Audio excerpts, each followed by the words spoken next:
Question 2.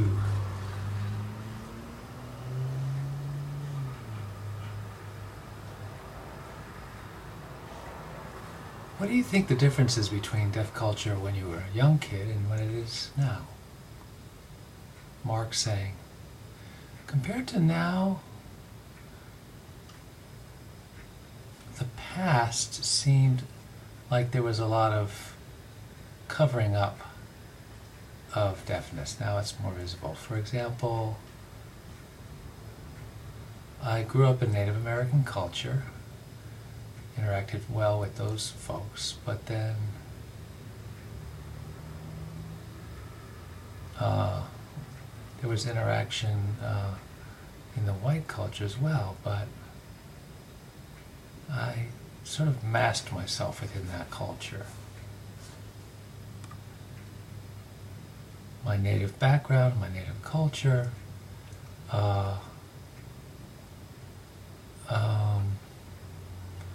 was one I felt comfortable with within that world, but not so much within mainstream white culture.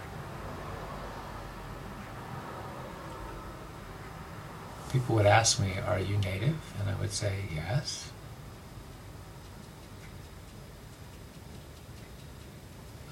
People in native culture would never ask me.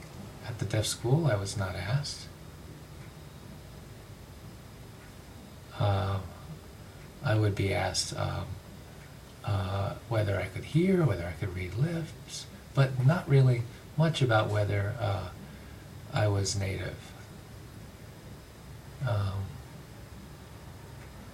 Later on, it seemed like there was more diversity, for example, or more awareness of diversity when I was at Gallaudet. There were African Americans, there were Native people, there was the development of an awareness within the community of diversity more and more. Within the interpreting community and also within the deaf community. Race was not really a focus back in the day. It was more a focus on whether you could read lips or not. But then there was more of an awareness of sign language in the 80s and 90s. 90s particularly more interest in diversity. Not really sure with the new millennium what's going to be the new issue, but it's food for thought. New person here, that's a good question, they're saying. Notice a lot of differences.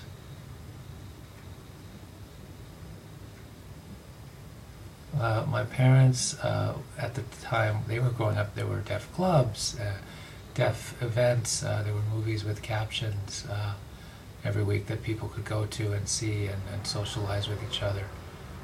There was a more cohesive deaf community. Today, I feel like that's much more diminished. People are going to schools, not necessarily in schools for the deaf exclusively, the deaf folks together, but more about people within mainstream culture. So it seems like that is the focus these days. So there's less socializing within deaf clubs and deaf cohesive entities. I remember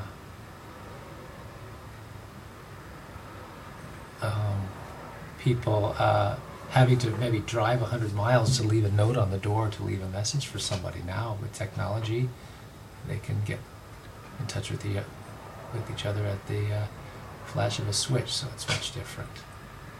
Somebody else now. I think culture has changed quite a great deal. I think mainly due to technology. I remember when TTYs came out at a high school. I think I was in high school. I saw this big cumbersome device that you would type on, and I thought, oh, that's interesting. It was a little awkward to use, and then there were pagers, then there were texting devices. So I think that technology has afforded deaf people more access, but maybe less cohesiveness. At the high school for the deaf, people would come for different events, for example, captioned movies, and there wasn't really any exposure to the world except through these captioned movies was maybe the main way people learned about mainstream culture. So now that technology is more available, I think there's less opportunity for deaf people to come together as one. It's a more divided community. Maybe it's natural for that to change, and I think that may continue. That may be the future. Then there's the new technology, video, phone technology, and so forth. It's adding to the mix. I think that culture, despite these interruptions or these intrusions, I think the culture will adapt and will continue. Jenny. I don't think it's so much different. I don't know. Not really. I think it's about the same. Seems okay to me. Social.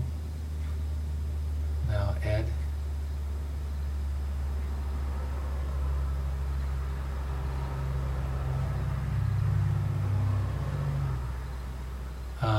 There, I think, are much more opportunities for people in the culture at large to learn sign language than before.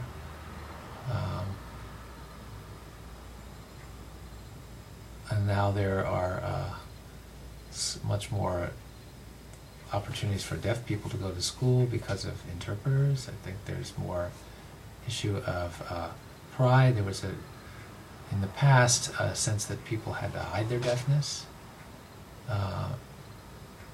People were looked down upon for their signing, and if deaf people noticed they were being observed by an outsider, they would be ashamed and stop signing. Now it doesn't seem to matter. It's more accepted. It's more a part of mainstream culture because people are aware of it from different media, movies, television, and so forth. Here's Brenda. Oh, a lot of change, I think. Some good, some bad. Some good things. It's more opportunities for deaf people, more work opportunities. The legal system is set up to help them more. In the past, there were limited opportunities for work, perhaps the printing industry, manual labor type jobs, but now we had educators and so forth, but now much more opportunity for people to have white-collar jobs, especially in education and social services. Before, deaf people were more cohesive. I think now people are more spread out. They're less apt to be in sort of cohesive communities. Now there are a lot of more, that's more based on interests rather than deafness per se. Technology has helped people as well, caption movies, television, and so forth.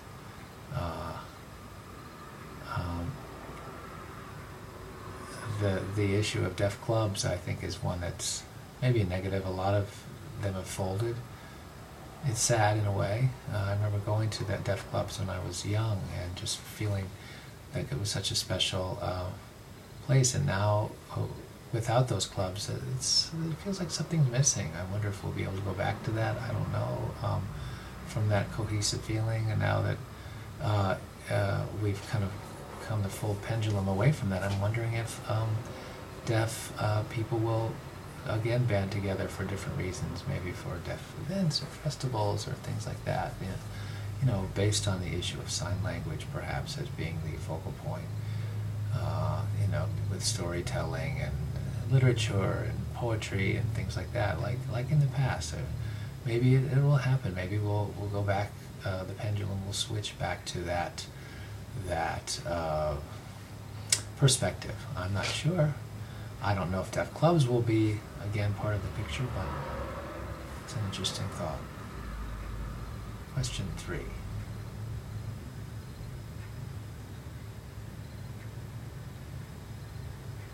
What is your feeling about the differences and similarities between deaf people's culture and hearing? Marilyn's saying, I'm deaf. I could speak, and I went to school. I felt like it was normal. My identity was as a deaf person. And then went to university. I was exposed more to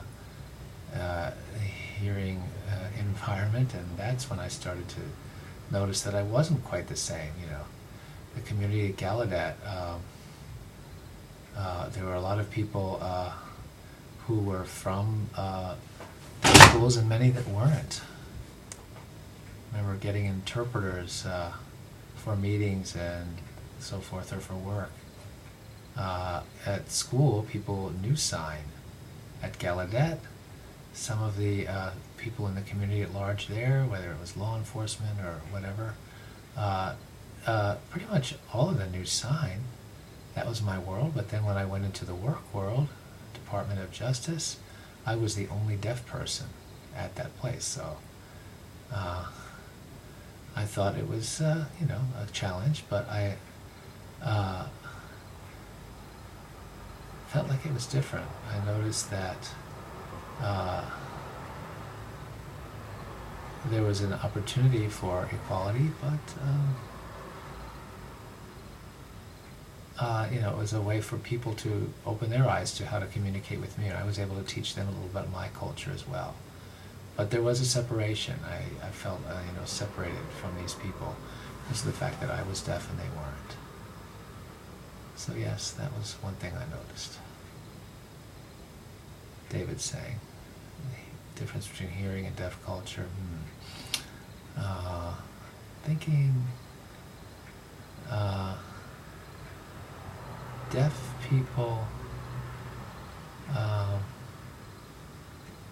tend to really value the eye contact portion or aspect of communication. I don't see that so much in the hearing world. The contact of eyes during conversation isn't quite so important.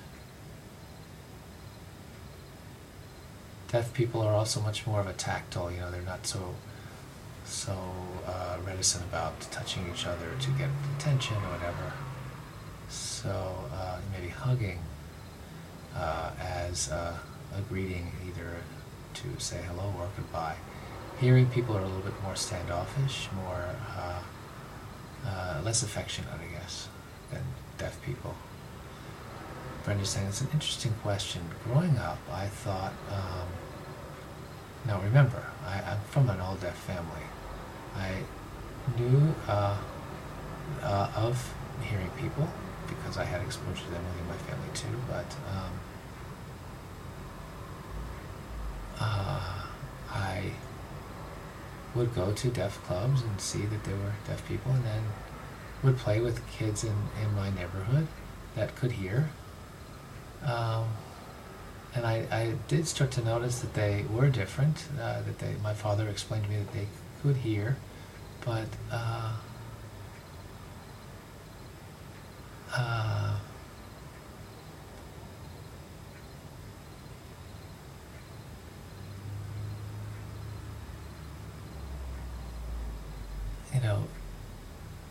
also I remember going to a school later where people looked down on deaf people. I never felt that way at home, but at some of these schools where, like I explained earlier, where I was the only deaf person, I was forced to read lips, it was very difficult.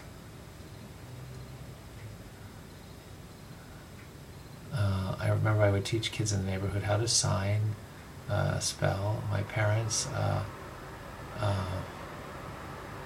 I remember going to the school, one of the students saying, we have to learn lip reading. And I was like, what?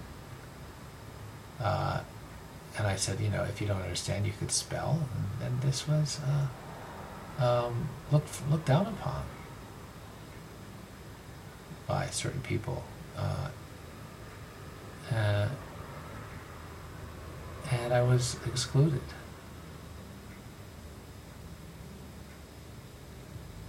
And when people finally realized that the only way they would be able to communicate with me was by some sort of manual communication, then it was better. And that was sort of my start as a teacher. I was sort of born as a teacher. I was teaching ASL to the neighborhood kids, and I'm sort of doing it now. So that was my way of exposing people to the culture through teaching sign language.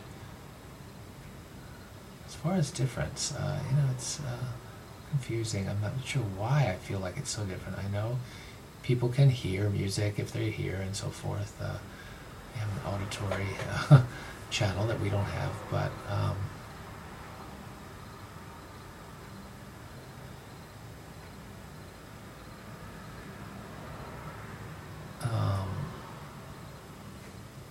I forget the issue, but deaf,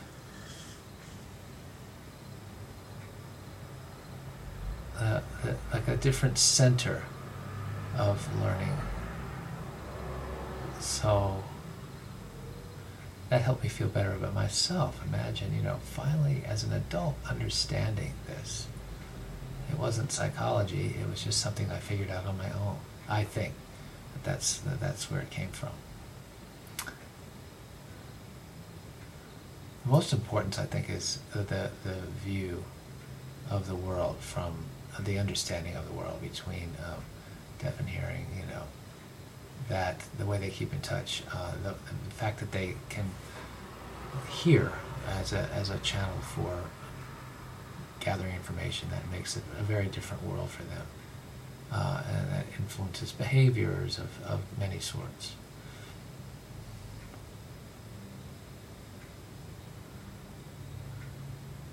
There's often conflict between deaf and hearing folks because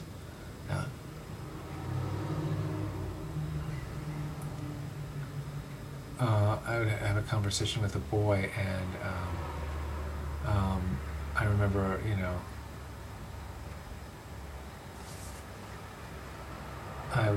someone would,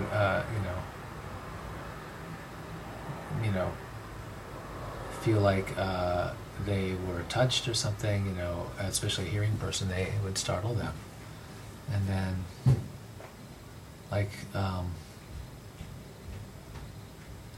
deaf people also, require much more light to see things, that hearing people might appreciate a restaurant with a candlelit mood for romantic feeling, continue conversation, but deaf people certainly wouldn't want that. They want the lights up so that they can communicate. Jenny's saying, I don't really see the big difference, working with hearing folks. I don't see it so different. I feel like it's pretty much the same. Now Mark's saying, I think communication certainly is different.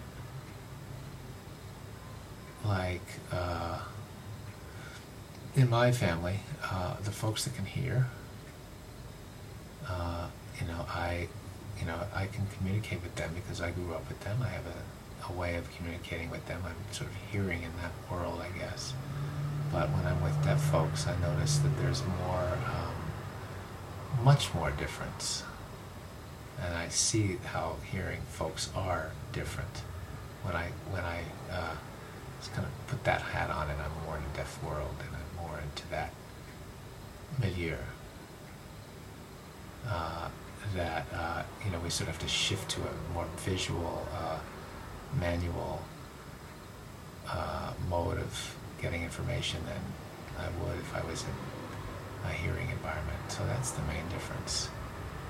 I remember dating hearing women, and it was very different. I remember dating one woman who signed really well, but I noticed noticed her eye gaze would be constantly shifting,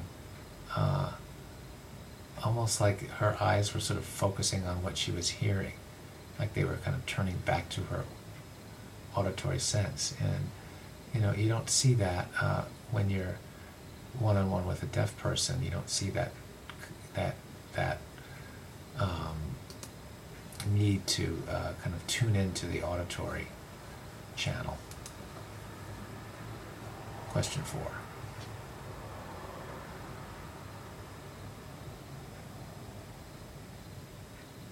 Suppose there was a magic pill that a doctor could give you that would make you hearing. Would you take it? Why or why not? David saying, no, I wouldn't. I was born deaf. Deaf culture is in my nature. If I had that opportunity, I wouldn't take it. I wouldn't take the pill. I'm happy as I am, and I think changing into someone hearing would just be so disconcerting and so much of a drastic change that I wouldn't do it. I'm used to not being able to hear and not using that channel, so I'm feeling like I would be satisfied. Ginny's saying, no way. I'm fine. I'm fine how I am. I'm feeling like if I took a medicine like that, a magic pill, it would make me worse. No way. I'd say no, but if I could take a pill and then maybe have another one that I could go back to being deaf, I might try it. I wouldn't want to be permanently hearing. I grew up deaf. I'm used to being deaf, and I wouldn't want to change that. I like everything about myself, and my deafness included. I remember when I was high school with a girlfriend, she would say, oh, you're Sherry's boyfriend, people would say. But now, people would say, later people would say, more about who I am, rather than I'm the appendage of somebody else. So that's how I feel. Brenda's smiling and saying, no, I'm satisfied with how I am. I'm deaf, and if a person, maybe could baptize me and do that, but change me, but I'm happy with who I am. No. To wish to become hearing? No, I mean, I had a family that I looked up to.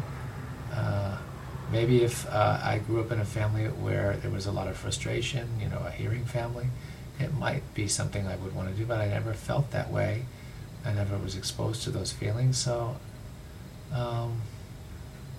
no, I mean, sometimes, I think, oh, maybe it would be nice to talk rather than having to write notes and have these, miscommunications with people that we often have as deaf people. But that's maybe one thing, but other than that, no.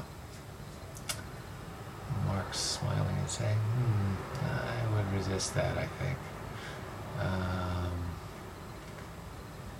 I feel like if I took a pill and I had, another life, I don't know. I don't think I could have that. I mean, that this is the body, this is who I am.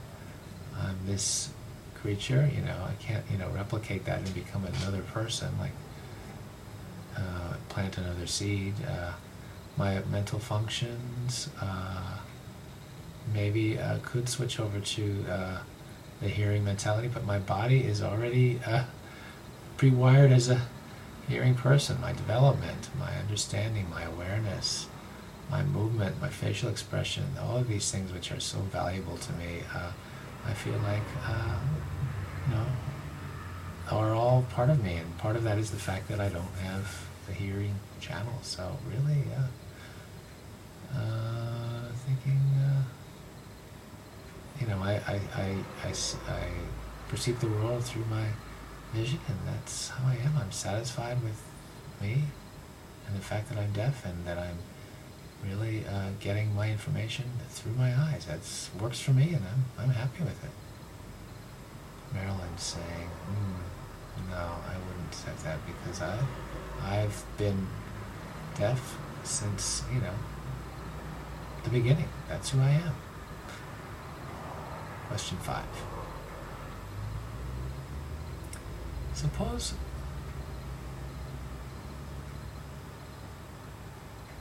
you were given the task of teaching hearing people about deafness and deaf culture and community. What would be the most important things you'd want to teach them? What would I pick? There's so many things. I would want them to understand deaf people. I would want them to understand that we have a fluent mode of communication. I think it's important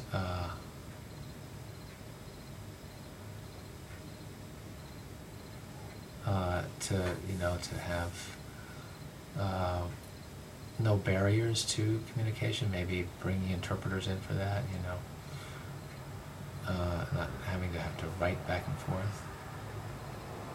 Jenny's saying, in the history, I remember writing to communicate, writing back and forth with folks. And there would be some understanding and some misunderstanding. But that was all right.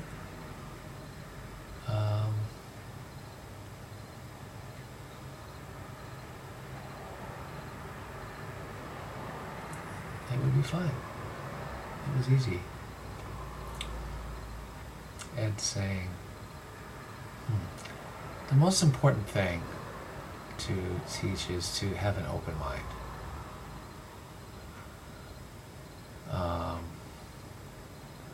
And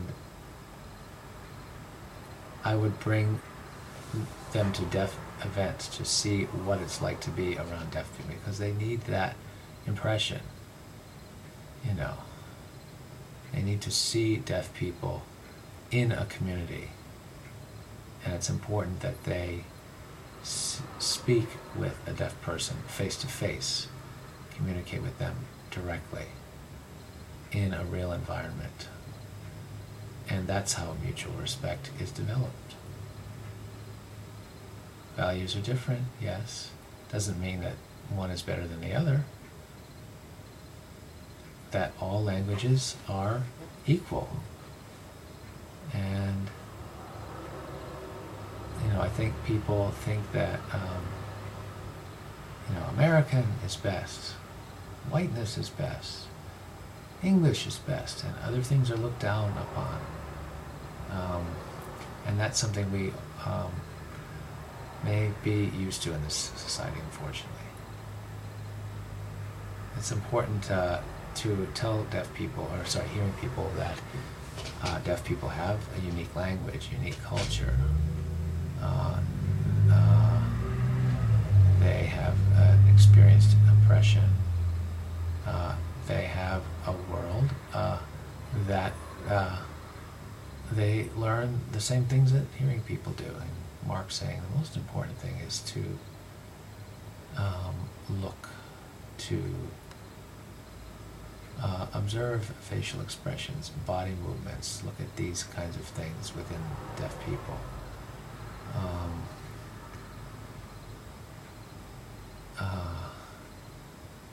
That if you as a hearing person can be aware of these nuances, I think it can take you far.